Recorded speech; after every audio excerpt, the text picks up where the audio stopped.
negative. So, example number 1. So, 5 times negative 4. So, different signs. So, the answer is negative 20. So, number 2, negative 5 times negative 10. So, the sign is same sign. So, the answer is positive 50.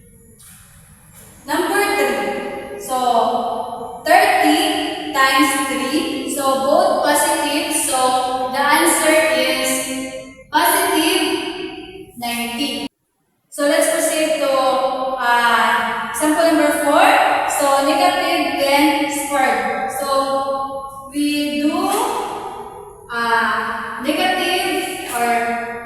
negative 10 times negative 10. So, the answer is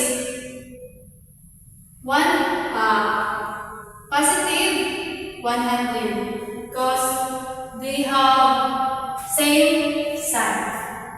So let's proceed to the example number 5. So we have positive 5 times negative 7. So the answer